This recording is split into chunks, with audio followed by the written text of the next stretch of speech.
dengan dia. Kenapa? Dia persiapan 3 bulan. Hamba Tuhan itu 3 hari, mungkin 3 jam. Mau khotbah aja dia tutuk gitu kan.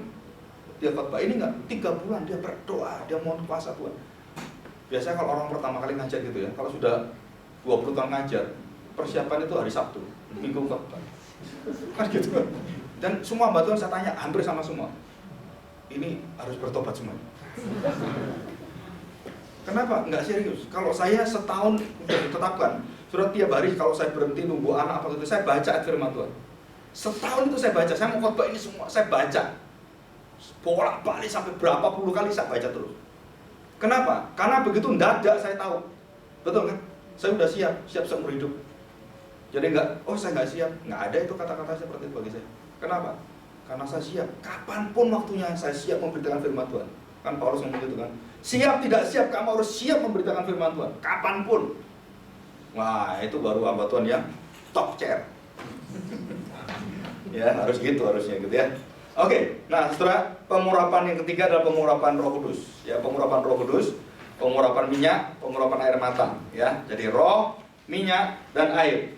Dan saudara, orang-orang percaya itu dimeteraikan, istilah dimeteraikan itu agak beda dengan pengurapan. Dimeteraikan adalah saudara kita ditetapkan gitu ya.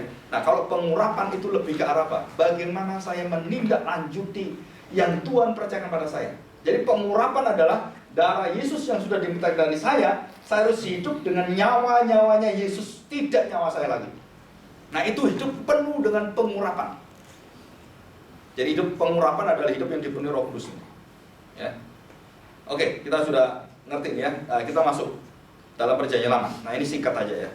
Saudara, pengurapan dalam perjanjian lama adalah untuk kedudukan jabatan-jabatan pelayanan tertentu. Nah, ini di gereja kita sudah tidak membutuhkan lagi pengurapan seperti ini. Jadi kalau dia akan diangkat harus diurapi, nggak perlu. Kenapa? Karena dikatakan 1 Yohanes pasal 2 ayat 20 sudah ada pengurapan, sudah ditetapkan. Nah, kita cuma menyatakan saja boleh. Loh Pak, kalau bagaimana kalau pakai minyak? Nggak salah juga, tapi juga nggak ada di Alkitab. Jadi pelayan-pelayan dikasih minyak batuknya gitu ya, dahinya supaya sah, seret. Nah, kalau nggak ada minyak gimana? Nggak sah. Nah, itu salah dia. Kenapa salah? Karena minyak ini cuma alat. Kalau nggak ada, nggak masalah. Yang penting itu dia di hadapan Tuhan. Di dalam Alkitab, seorang pelayan Tuhan itu cuma 2 persyaratannya: penuh Roh Kudus dan penuh iman. Titik. Saudara lihat dalam perjanjian lama sama. Nuh hatinya sangat cinta Tuhan. Benar di hadapan Tuhan. Betul kan? Benar itu penuh iman. Dan kudus di hadapan penuh Roh Kudus. Cuma 2 aja. Maksudnya secara pilar itu cuma 2. Nah, ini yang menjadi persyaratan, bukan tetek bengek yang lain. Oh, kalau nggak ada nanti ritualnya Pak, berarti dia nggak sah menjadi hamba Tuhan di sini. Bagi saya bukan itu. Kalau kalian mengangkat dia sebagai hamba Tuhanmu, sebagai pendetamu, kalian bersyukur, kalian taat, dengar. Nah, itu pengurapan Roh Kudus. Kenapa? Karena kamu taat apa yang ditetapkan Tuhan. Nah, kita kadang-kadang kan mungkin lebih pinter gitu ya. Jadi kadang-kadang nggak mau diatur. Ya. Saudara, itu kelemahan manusia. Ya. Kita belajarlah dari pengurapan itu ya. Nah, saudara perhatikan, adakah dalam perjanjian baru pengurapan yang dilakukan oleh para rasul? Tidak ada. Tidak ada sama sekali. Nah, kenapa dalam gereja sekarang pada abad 21 ini, mendekat abad 21 berjalan ini, saudara, kenapa banyak gereja-gereja melakukan itu? Nah, mereka memakai sebagai contoh, ini contoh aja. Perpuluhan itu dalam perjanjian baru tidak ada. Tidak pernah diajarkan oleh rasul. Dan mereka tahu betul yang diminta Tuhan bukan 1/10 seutuh hidup kita. Persembahkanlah itu. Oh iya Pak, tapi manusia kan punya kelemahan. Ya, kita lihat perjanjian lama lah, kita pakai perjanjian lama, diambil perjanjian lama. Saudara perhatikan, di dalam sejarah gereja, dari abad awal sampai abad ke-15, sampai abad 17, baru abad 18, baru ada perpuluhan.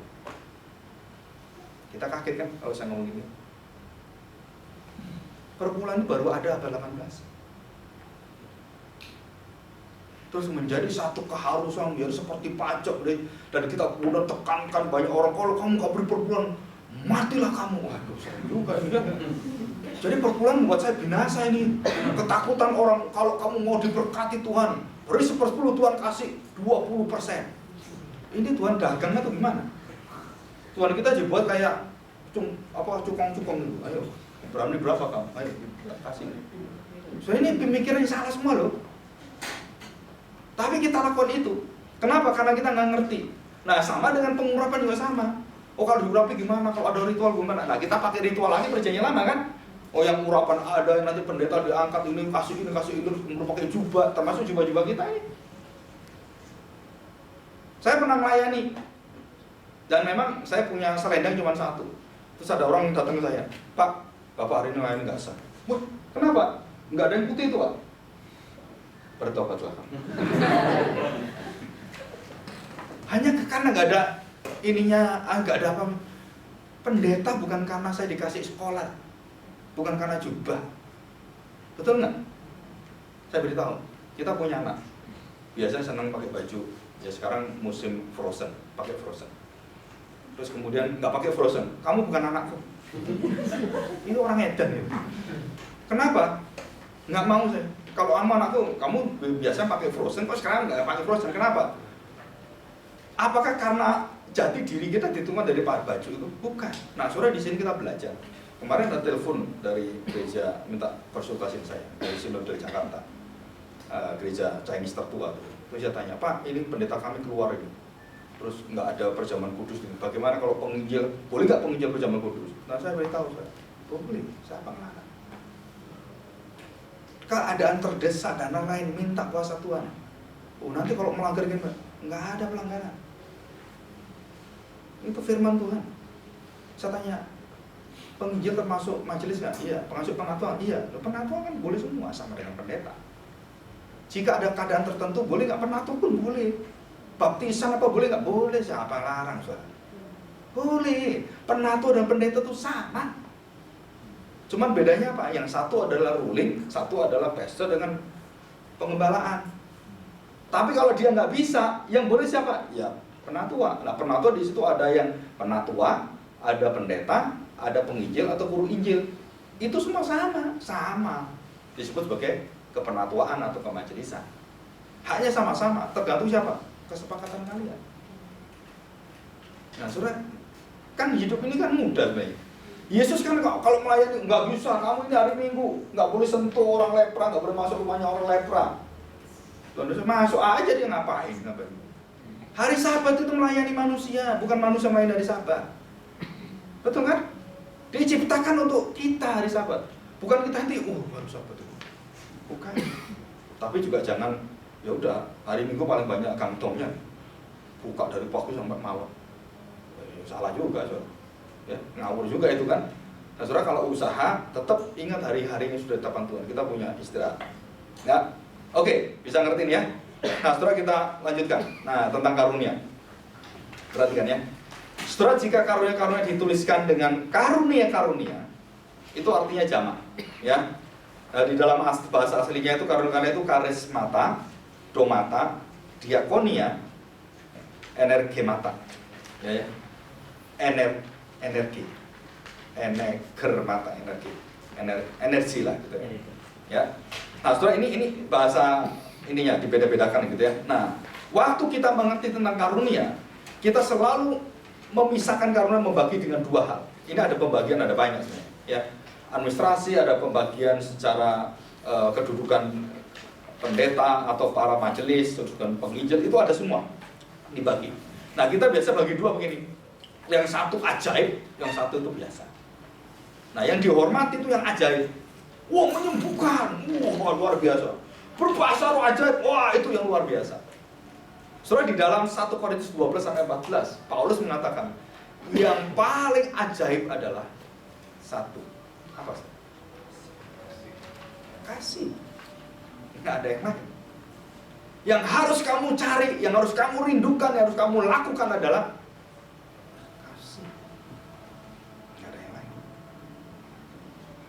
yang kamu kejar di antara semua karunia yang ada, itu jangan hanya mengejar yang itu, tapi apa? Kalau kamu tidak ada kasih, kamu bisa berbuat, kamu bisa mujizat, kamu bisa melakukan pengajar yang luar biasa, tapi tidak ada kasih, apa? Kosong. Jadi kasih ini sebagai tanda kesejatian seorang berbuat karunia-karunia semua. Jadi kalau dia biasa ngajar, bisa melakukan doa-doa yang luar biasa, bisa menyembuhkan orang, terus ditanya, adakah kasih dalam hatimu? Dan itu memancar dalam seluruh hidupmu? Enggak ada. Tesnya cuma gampang, karena dikasih tesnya gitu. Jadi karunia-karunia dicurahkan oleh Roh Kudus, ya kan?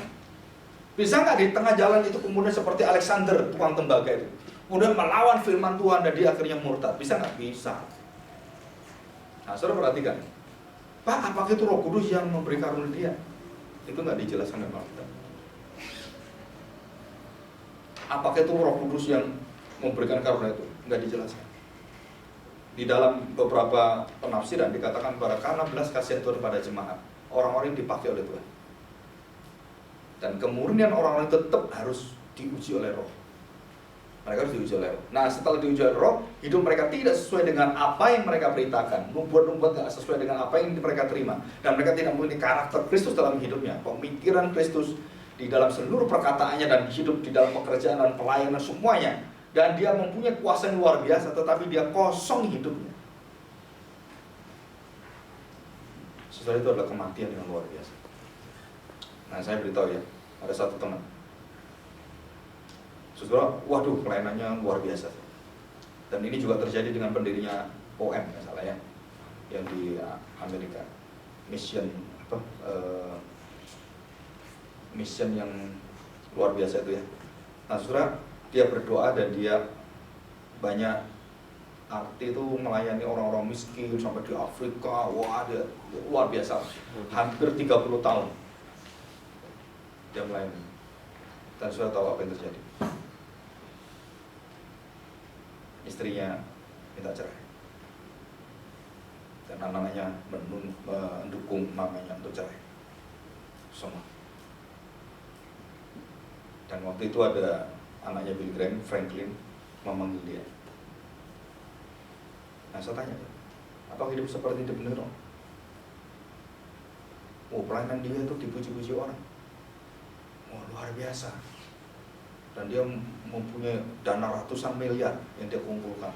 Dan dia bagikan di Afrika, yang terakhir di India, sampai dia mati. Saya tahu, untung akhir hidupnya. Mereka udah cerai. Akhir hidupnya dia sadar. Dia tidak menikah, istri tidak menikah. Dan anaknya Billy Graham mempertemukan mereka di akhir. Dan terjadi bukan kawin lagi, remarriage bukan ya, tetapi satu penyelesaian, rekonsiliasi. Dan waktu terjadi, memang pernikahan tidak terjadi lagi, tapi hati mereka disambungkan sungguh-sungguh di hadapan Tuhan. Itu luar biasa. Nggak bisa. Itu kalau bukan puasa itu nggak bisa. Nah, saya cuma ingin mengatakan orang-orang punya karunia seperti pelayanan penginjilan yang luar biasa, tetapi dia tidak punya kasih kepada istrinya, kepada anaknya, kepada keluarganya. Itu kosong. Nah, sebaliknya, saking kasih anak-anaknya, terus pelayanan ditinggalin semua. Pak, Bapak di mana sekarang? Saya lagi di Bali. Ngapain? Lagi di pantai santai. Semua batuan semua setengah mati, dia di Bali santai. Mati pemandangan. Nah, itu juga nggak benar kan? Maksud saya, saudara, harus ada prioritas di dalam hidup kita, dan kita bukan manusia super bisa melakukan semua. Enggak. Nah, saudara, di dalam Alkitab dikatakan penatua itu yang pertama harus keluarganya betul-betul dalam kekudusan yang luar biasa. Jangan sampai ada satu daripada anak-anakmu itu dipakai oleh setan untuk hantam hidupmu.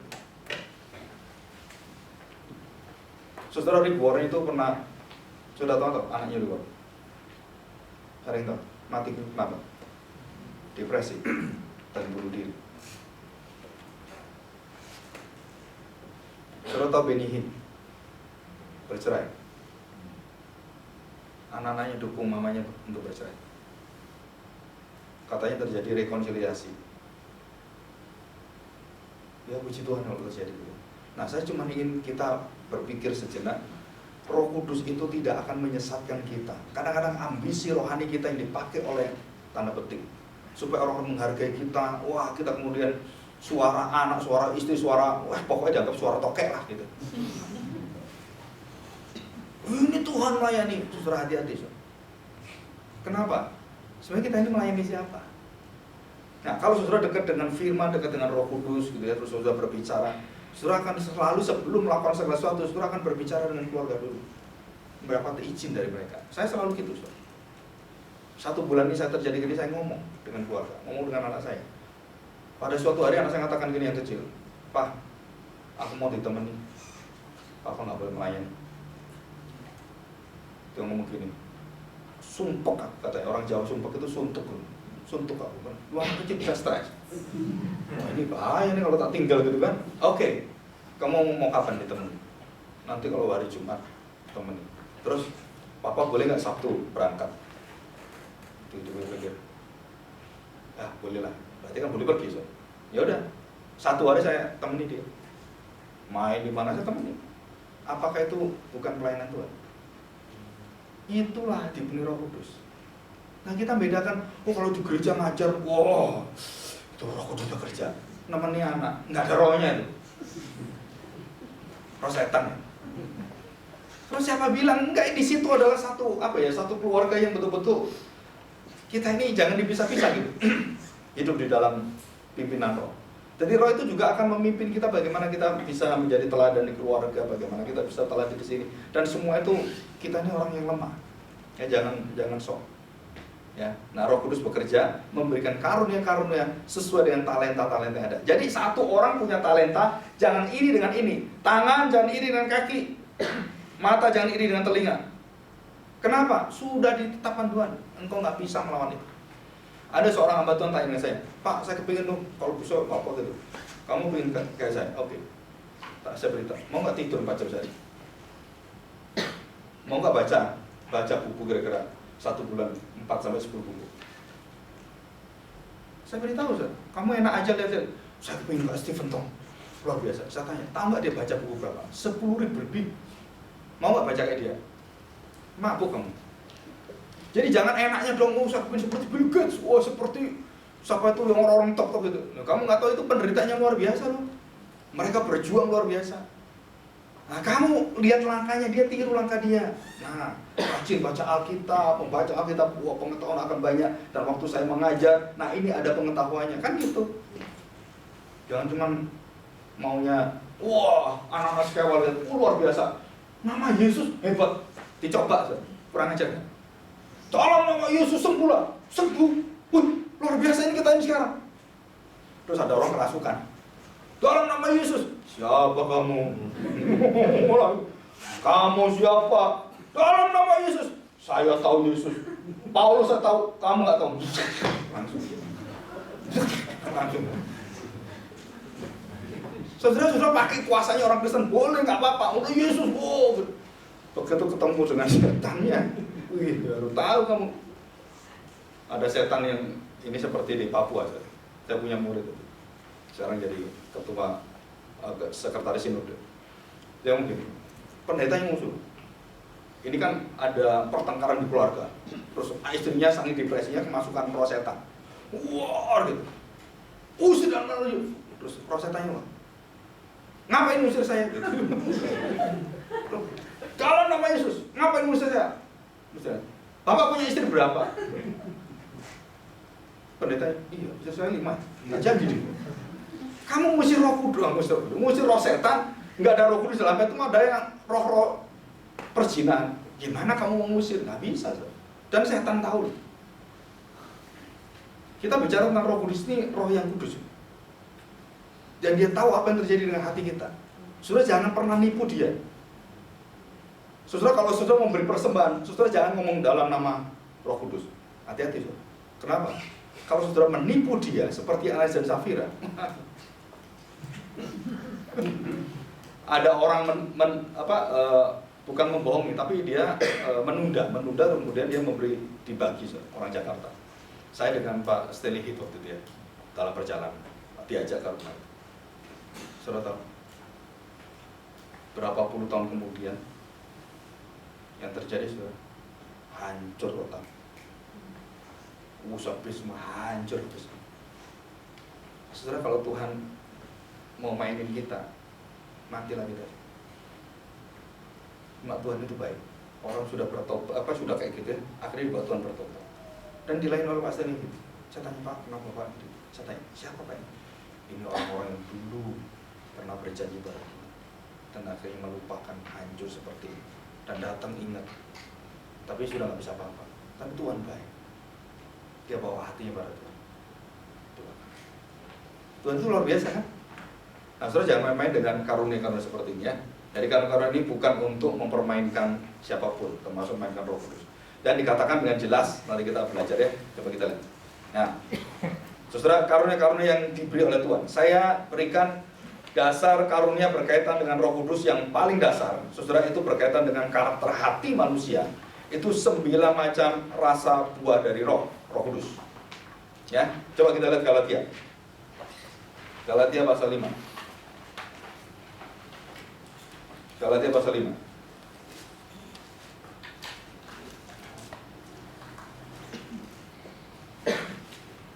Nah, saudara, ayat 19 dan kemudian kita lihat ayat 22. 22. Saya tidak baca 21 ya. Itu jenis-jenis bukan buah Roh Kudus, buah daging, ya.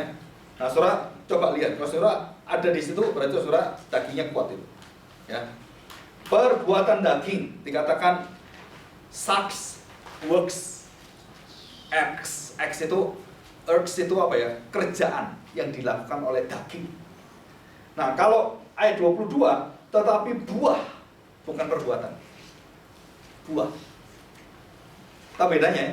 Jadi kalau daging itu kita ini punya apa ya, semacam semangat, kekuatan, daya juang itu keluar. Tapi kalau buah roh itu bukan tenaga kita, tapi itu karakter roh kita. Jadi daging itu wah, ambisinya tuh luar biasa, tapi roh itu enggak seperti itu. Roh itu enggak mempunyai satu ambisi yang di dalam apa ya, orang meraih sesuatu itu enggak ada. Roh itu selalu taat kepada, dia itu selalu bersandar pada Tuhan. Bersandar pada Tuhan. Daud tidak pernah berpikir dia akan menaklukkan bangsa-bangsa. Daud tidak pernah berpikir dia akan menjadi raja. Betul ya? Tapi dia waktu diberi kuasa oleh Tuhan, dia diberi kuasa, kamu akan taklukkan ini, taklukkan ini. Tuhan yang mimpin, dan bukan Daud.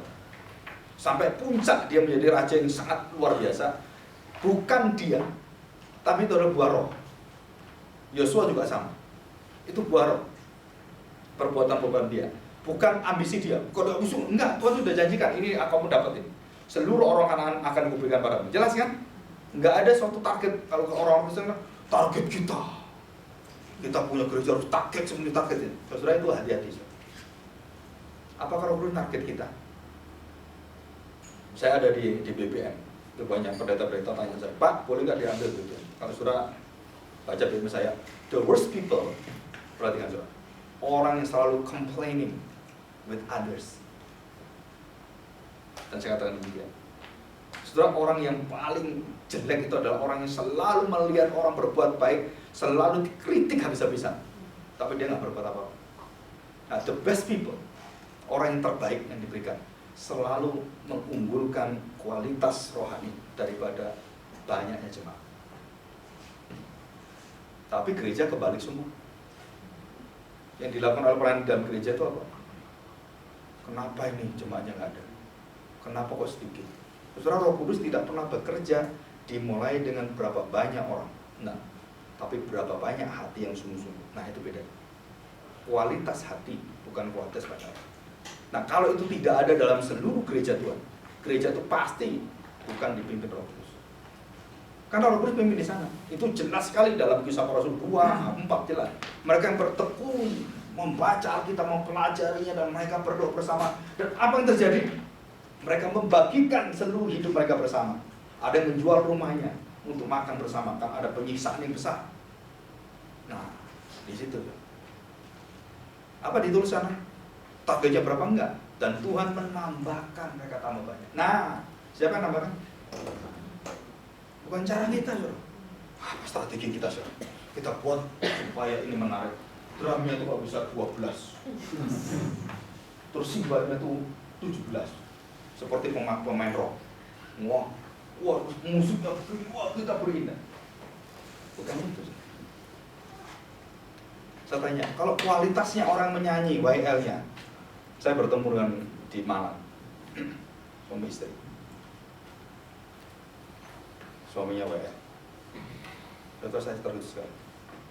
Saya bicara tentang kekudusan. Datang. Saya tahu. Waktu dia menyanyi. Waktu itu selesai saya khotbah. Dia nggak berani nyanyi. Dikasih teman, kamu. Saya juga kaget, kenapa? WL yang bukan nyanyi. Terus begitu selesai dia minta ketemu saya. Dia habis ketemu dengan istrinya. Istrinya marah. Ketemu tuh mukanya nangis kata. Ngaku dosa. Berzina. Dengan sesama majelis. Saya tanya, apakah ini dipimpin Roh Kudus seperti ini? Oh, suaranya enak, saudara. Suaranya enak sekali itu. Tapi nggak ada yang tegur rohani. Karena dia ngomong, saya di gereja Pak berpuluh-puluh tahun nggak ada berani tegur saya. Begitu firman diberitahu tegur, wah, langsung dia ketakutan di hadapan Tuhan. Dia rasakan roh Tuhan yang luar biasa. Nggak berani nyanyi lagi dia. Saya nggak layak. Saya langsung takut sekali Pak.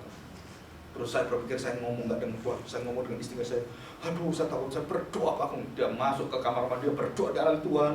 Tolong saya kuatkan saya. Akhirnya dia ngaku. Dan selanjutnya ketemu saya. Dan sekarang dipulihkan. Saudara, yang disebut sebagai karunia tidak pernah terlepas dari apa? Hidup yang dipenuhi dengan Roh Kudus. Jadi karunia-karunia ini tidak pernah terlepas. Jadi orang bisa berhikmat, orang bisa khotbah, bisa bikin mujizat, membuat yang luar biasa seperti itu. Itu tidak pernah boleh terlepas dari kualitas hidup dia di dalam kasih itu enggak boleh hilang. Kalau itu hilang, habis dia. Kenapa? Dia sedang dipakai orang, dipakai dirinya, dipakai oleh setan itu apa? Wah, membualkan hatinya. Wah, dia dipuji-puji. Wah, luar biasa kamu itu. Nah, itu naik. Saudara, kadang-kadang orang jatuh bukan karena kekurangan pujian, tapi terlalu banyak pujian membuat kita jatuh. Malah terbukti orang-orang yang dicaci maki itu biasa menjadi orang pemimpin yang hebat. Betul? Saudara dengar kemarin minggu lalu, minggu kedua, saya ke Jakarta ke GKPJ, saya dibawa ke satu restoran, kaget saya restoran. Loh,